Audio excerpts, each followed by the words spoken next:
Shalom jemaat Tuhan, kita jumpa lagi dalam renungan harian edisi Kamis. Hari ini kita akan bersama-sama melanjutkan tentang seri kehidupan yang baik dan indah dari James Bryan Smith. Tema hari ini adalah mengikut Yesus keputusanku. Nah, suatu kali itu dalam sebuah malam yang gelap disertai badai, ada sebuah kapal yang dinahkodai oleh kapten yang arogan. Ia berlayar menuju suatu arah, dan di depan itu ada seperti kapal yang memberikan sinyal kepadanya. Kapal itu bilang kepada kapten ini, "Menyingkir, ayo menyingkir, jangan lewat sini." Tetapi kapten itu yang arogan itu, dia pikir, saya ini kan kapten terkenal, lagi kodai kapal yang penting sekali. Sang kapten ini hanya menolak. Tetapi kapal yang di depan itu kembali memberikan sinyal, "Berbalik sekarang." Sekali lagi kapten itu menolak dan memberi sinyal balik. "Tidak, kamulah yang harus berbalik. Ini adalah kapal SS Poseidon dan saya adalah Kapten Franklin Moran." Sampaikan pesan seperti itu dengan tegas. Akhirnya kapal yang lain itu memberikan sinyal, "Berbalik sekarang. Ini adalah mercusuar atau kamu akan menghantam karang dan hancur." Saudara, itu kisah dari SS Poseidon.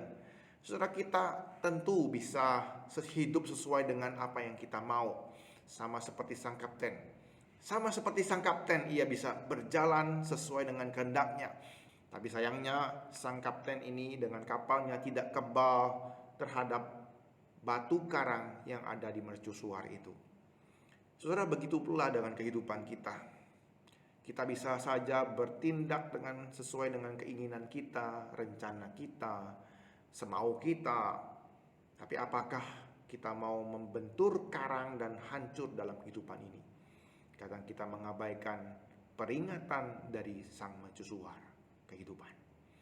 Saudara, saya kembali mengutip perkataan Yesus di akhir khotbahnya ketika ia khotbah di bukit dalam Matius 7 ayat 24 sampai 27.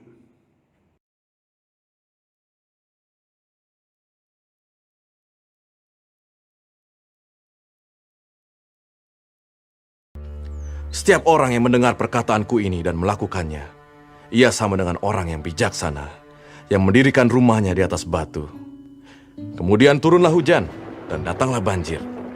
Lalu angin melanda rumah itu. Tetapi rumah itu tidak rubuh, sebab didirikan di atas batu. Tetapi setiap orang yang mendengar perkataanku ini dan tidak melakukannya, ia sama dengan orang yang bodoh, yang mendirikan rumahnya di atas pasir.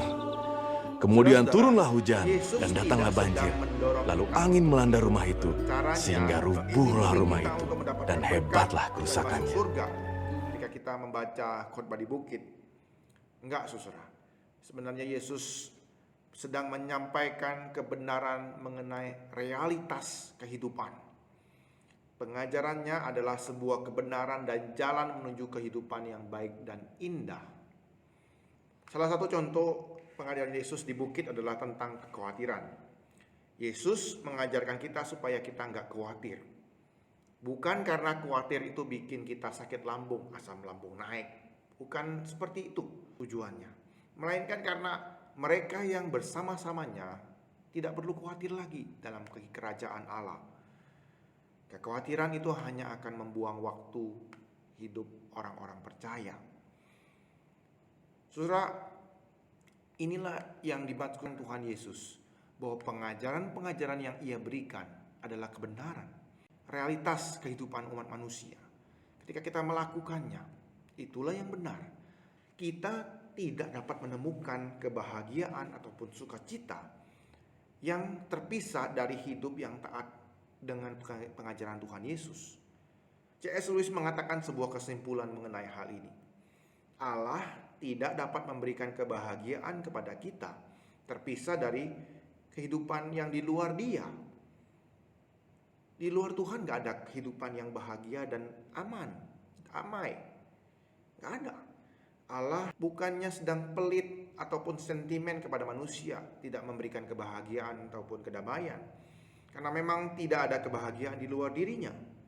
Jadi kalau kita minta bahagia dan damai, tapi kita tidak mau hidup sesuai dengan firman-Nya, pengajarannya, itu mustahil. Allah tidak bisa memberikannya karena itu tidak ada. Saudara, satu-satunya jalan adalah mengikut Kristus, dimuridkan, melakukan firman-Nya. Nah, mungkin Anda berpikir, wah, contoh kalau sudah mengikut Yesus dengan serius, hilang sudah semua kenikmatan di dunia ini. Kita kayaknya jadi kaku, tegang, terkekang, seperti itu. Nggak ada sukacita, nggak ada kenikmatan. Saudara, kalau kita berpikir demikian, sama seperti yang dipikirkan oleh Ben Jacob. Saudara ingat sebuah kisah Ben Jacob yang sudah pernah kita baca dan renungkan 2 minggu yang lalu. Ben Jacob punya pemahaman yang sama seperti itu. Dan ini adalah sebuah konsep yang disebarkan oleh bapak segala dusta, iblis. Dia menyebarkan hoax ini dalam kehidupan orang-orang di dunia ini. Bahwa mengikut Yesus itu mahal harganya. Jangan mau. Dengan segala cara iblis memelintir cerita-cerita orang Kristen yang menunjukkan bahwa mengikut Yesus itu mahal harganya. Ya, putar balikan dengan segala konsep-konsep yang salah supaya kita tidak mau mengikut Yesus. Padahal saudara, sesungguhnya harga dari tidak mengikut Yesus itu jauh lebih mahal. Saudara, kalau tidak ada pemuridan, tidak ada keputusan untuk mengikut Yesus dengan sungguh-sungguh, kita akan kehilangan damai sejahtera. Kita akan kehilangan hidup yang penuh kasih. Kita akan kehilangan iman yang melampaui segala sesuatu. Kita akan kehilangan harapan yang kukuh di tengah-tengah kehidupan yang sulit ini. Kala pandemi terjadi, karena bencana hidupan, karena penderitaan yang terjadi, kita akan kehilangan harapan. Saudara, kalau kita tidak mengikut Yesus, kita akan kehilangan kekuatan untuk melakukan apa yang benar dan kesanggupan untuk melawan kejahatan. Kita akan kalah dengan kejahatan. Kita akan mau gak mau ikut melakukan dosa dan kejahatan. Itulah yang terjadi ketika kita tidak mengikut Yesus. Jauh lebih mahal, saudara. Saudara, pengikut Yesus sebenarnya akan mengalami tingkat bahagia yang tertinggi dan mengalami kenikmatan hidup yang sejati. Ia akan bersuka cita, tertawa lepas, menikmati kebaikan yang ada dalam kehidupan ini. Saudara, penghuni kerajaan sorga justru memang akan memilih cara mereka untuk mencari hiburan dan kenikmatan. Sebuah hiburan dan kenikmatan yang didasari oleh kepantasan dan batasan yang tepat sesuai dengan kebenaran firman Tuhan. Bukan kebebasan yang membabi buta. Saudara, orang-orang yang mengikut Kristus percaya bahwa Allah yang baik dan indah itu tidak datang untuk merampok bahagia kita, tidak datang untuk menghilangkan sukacita kita, tapi justru memberikan sukacita yang nyata dan kekal. Itulah yang dijanjikan oleh Kristus Yesus Tuhan kita. Saudara, ingatkah kisah dari Ben Jacob yang sudah saya singgung tadi, yang 2 minggu lalu kita bahas? Seorang yang bengis, orang yang kaya sekali, tapi hidupnya hancur berantakan. Tidak ada orang yang peduli dia lagi. Ia hidup sebatang kara. Semua orang meninggalkan dia karena kekejian dan kekejaman yang dia lakukan sepanjang hidupnya.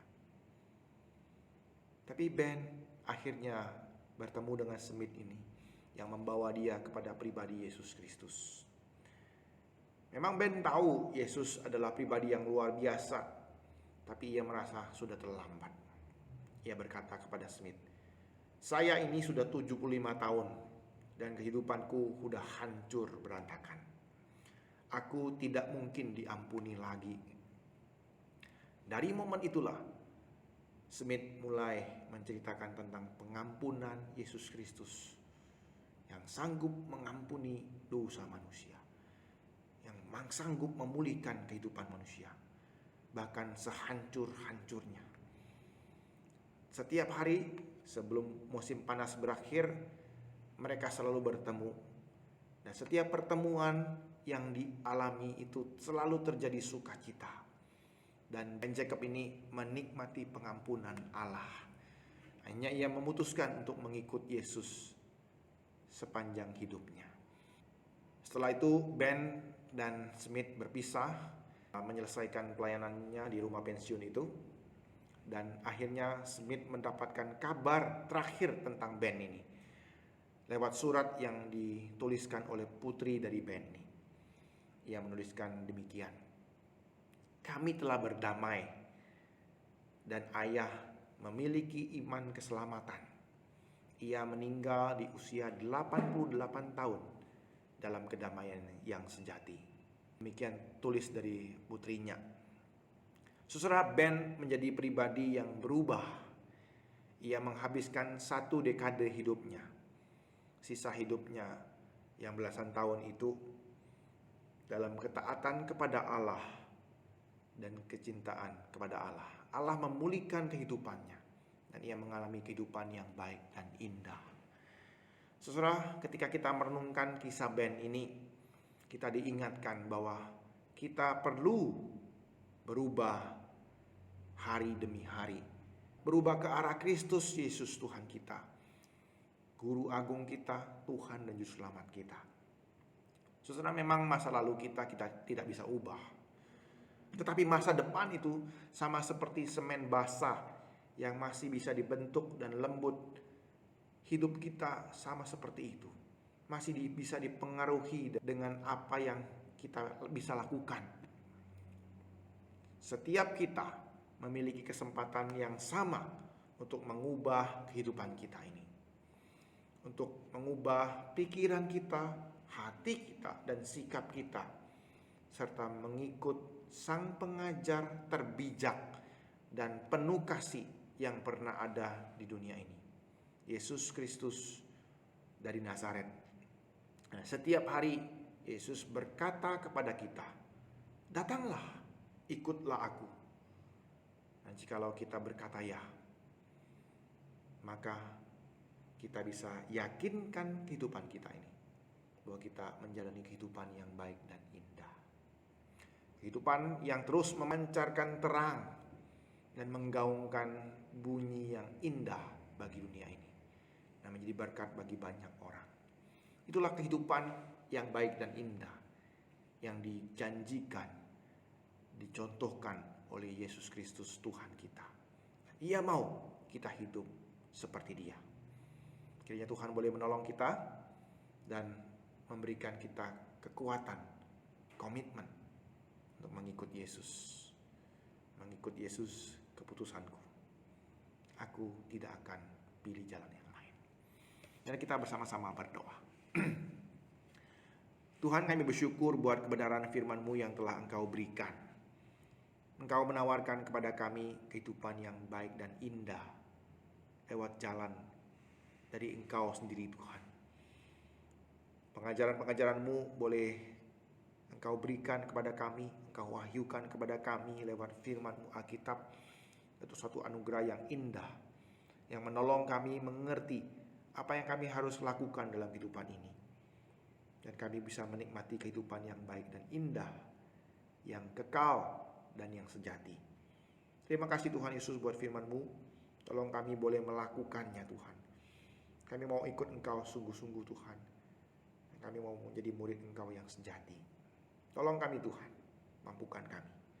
Pimpin kami dalam sepanjang kehidupan kami, dalam pergumulan kami, dalam setiap keputusan-keputusan kami, bersama-sama dengan Engkau dan sesuai dengan kebenaran firman-Mu. Terima kasih Tuhan Yesus. Inilah doa kami dan permohonan kami. Demi nama-Mu kami ucap syukur dan berdoa. Amin.